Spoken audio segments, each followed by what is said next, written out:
श्री हर के चरणों में नमन। स्वागत है आपका अपने चैनल श्री ग्रंथ ज्ञान पर। आज की वीडियो में जानेंगे संकष्टी चतुर्थी व्रत कथा के बारे में। तो आइए वीडियो शुरू करने से पहले बोलिए गणेश भगवान की जय।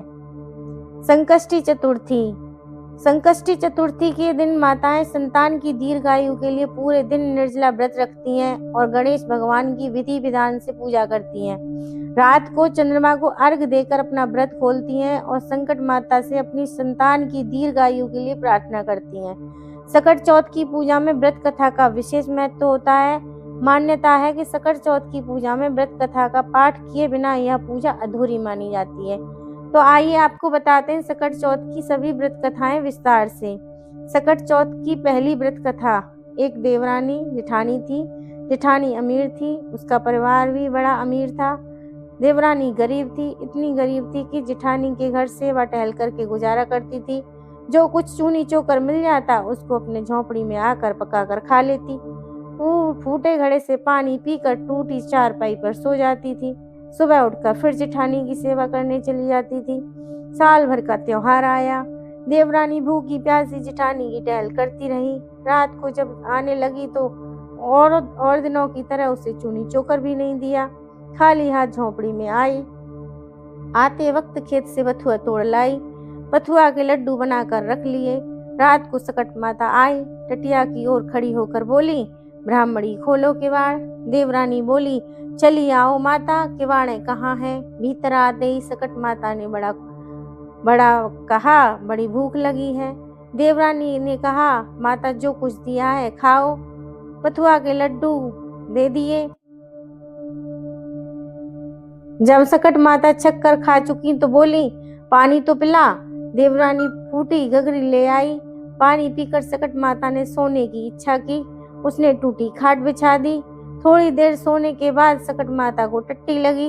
उन्होंने पूछा, टट्टी कहाँ जाऊं? देवरानी ने कहा, माता सारा घर लिपा पुता है, जहाँ चाहो बैठ जाओ। सारा घर में उन्होंने टट्टी ही टट्टी कर दी।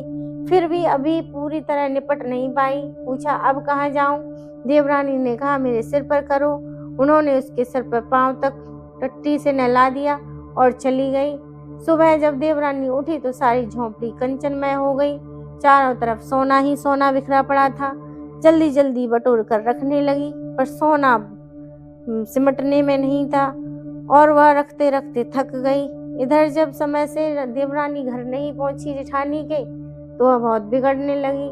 जेठानी बोली, कल त्योहार था, सारा काम पड़ा है और देवरानी जी कहाँ हैं, अभी तक पता ही नहीं है। उसने अपने लड़के को भेजा और कहा, फौरन बुला कर लाओ। लड़के ने जो खबर दी तो जेठानी का भी धक्का लग गया। दौड़ी दौड़ी पहुंची, देखा तो चारों तरफ सोना ही सोना बिखरा पड़ा है। देवरानी से पूछा, किसको घूसा किसको मूसा? देवरानी सहजवाब से बोली, न किसी को घूसा न किसी को मूसा, यह सब सकट माता की कृपा है। जेठानी ने पूछा, ऐसी क्या सेवा की तूने जो सकट माता इतनी प्रसन्न हो गई? देवरानी बोली, मैंने तो कुछ भी नहीं किया, केवल बथुआ के लड्डू दिए खाने को। इस प्रकार सबने सब कुछ बता दिया। जेठानी घर आई और गरीबों की तरह रहने लगी। साल भर बाद जब सकट माता का त्योहार आया तो देवरानी की भांति बथुआ के लड्डू बनाए, फूटी गगरी टूटी चारपाई रख दी और सकट माता की राह देखने लगी। रात में सकट माता ने दरवाजा खटखटाया। जेठानी ने कहा, माता किवाड़े कहाँ हैं? टटिया है, खोल के आ जाओ। सकट माता ने जो पिछले साल देवरानी के साथ किया था वही सब किया। जेठानी ने कहा, माता जो कुछ है खाओ पियो, तुमसे कुछ छिपा तो नहीं है। सकट माता ने खाया पिया और टांग फैलाकर सोई और आधी रात को घर तथा जेठानी को टट्टी से नहला दिया और माता चली गई। सुबह हुई, लड़के बच्चों ने देखा चारों तरफ गंदगी ही गंदगी फैली है। जेठानी भी गंदगी से नहलाई निकली।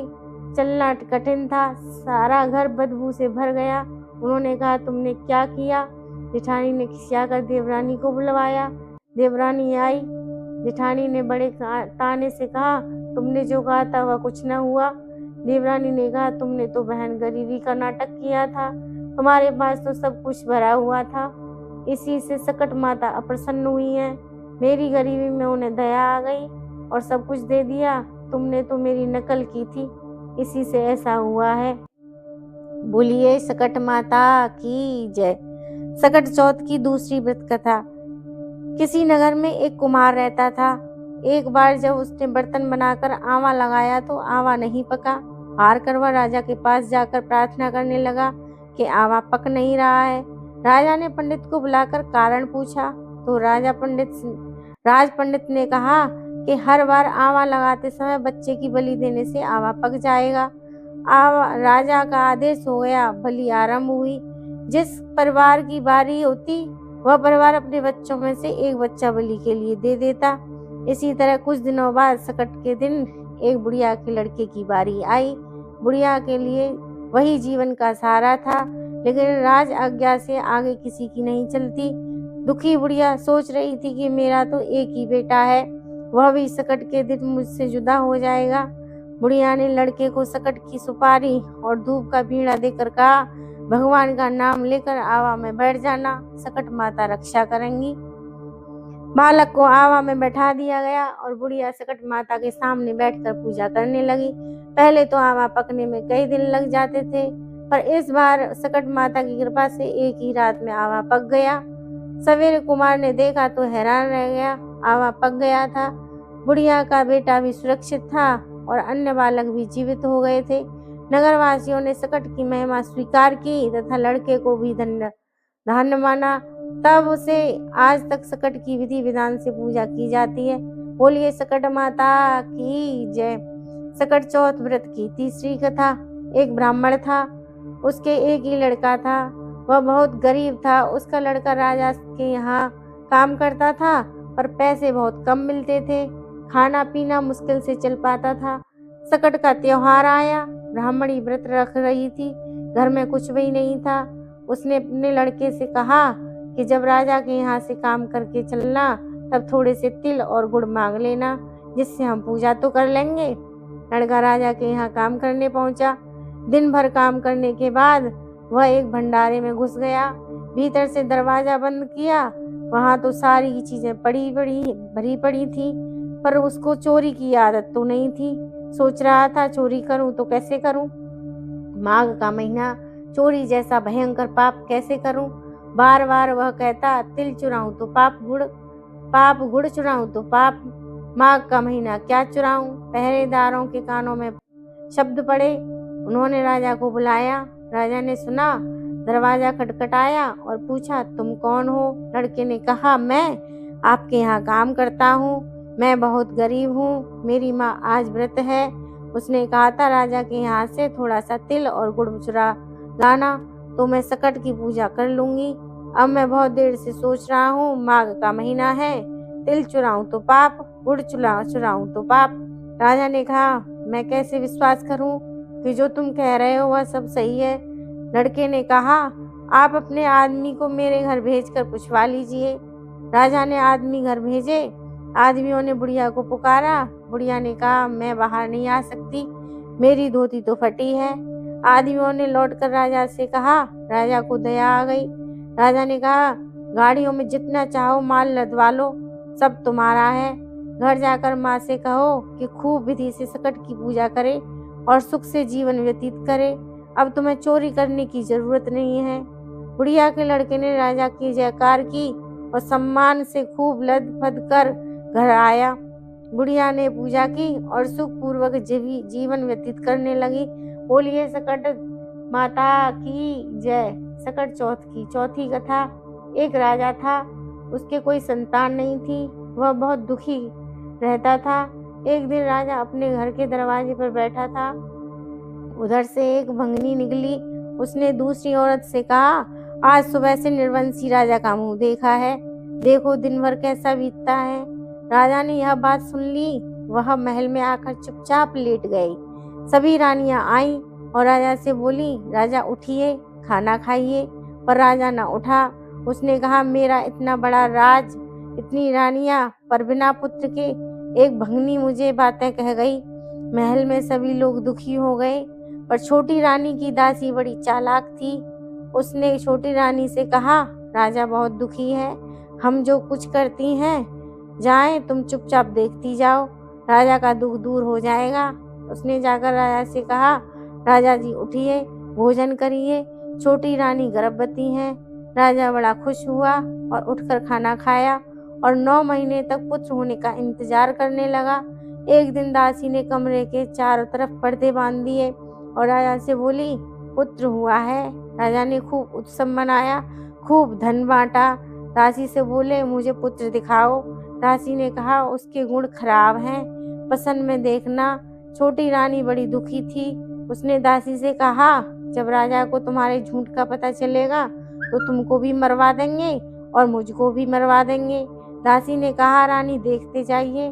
जब पसनी का समय आया तो राजा ने कहा, दासी अब तो दिखाओ। दासी ने कहा, राजा अब मुंडन में देखना। राजा मान गए। अब मुंडन का भी समय आ गया। खूब धूमधाम से तैयारी हुई। राजा ने फिर दासी से कहा, अब तो दिखा दो दासी। दासी ने कहा, अब राजा सीधे ब्याह में देखना। राजा गुस्सा होने लगे तो दासी बोली, हाय क्या ग्रह खराब थे, तभी नहीं दिखाया। आपका लड़का है, कुछ ही दिन की बात है, ब्याह में देख लेना। छोटी रानी दुखी रहने लगी। 16 साल बाद राजा के यहाँ शादियां आने लगी। राजा ने दासी से कहा, अब हम राजकुमार की शादी करेंगे। दासी ने कहा, शादी पक्का करिए, पर मैं भी राजकुमार के साथ डोले पर चलूंगी। शादी तय हो गई। बारात सजने लगी।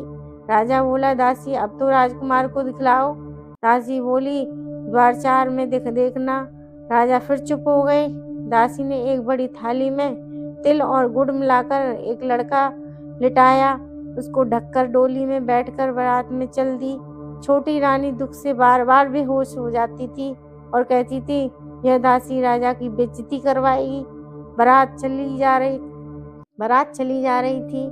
लोग थककर एक जगह विश्राम करने लगे। दासी का डोला एक पीपल के चबूतरे पर रख दिया गया। दासी नहाने तालाब में चली गई। उसी पेड़ के नीचे सकट देवी बैठी थी। सकट देवी ने देखा डोले के आसपास चींटी लगी हैं और आज जा रही हैं।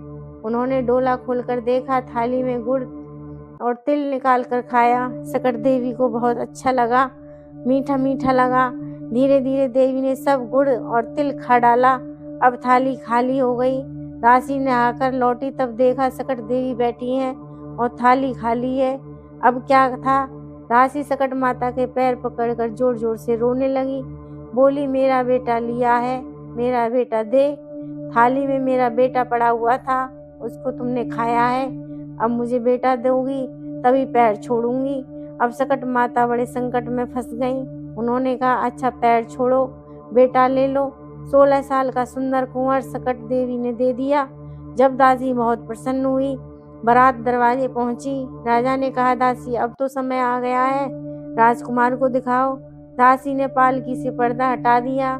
राजा राजकुमार को देखकर दंग रह गए और बोले, इतना सुंदर था, इसलिए तो तुमने मुझे दिखाया नहीं। खूब धूमधाम से शादी हुई। जब बारात वापस आई तो छोटी रानी दुख से बेहोश पड़ी थी, जाने क्या हुआ होगा। जब बारात दरवाजे पर आई तब दासी दौड़कर आई और छोटी रानी से बोली, राजकुमार और बहू का परीक्षण करो। चल के रानी लड़के और बहू को देखकर फूली न समाई।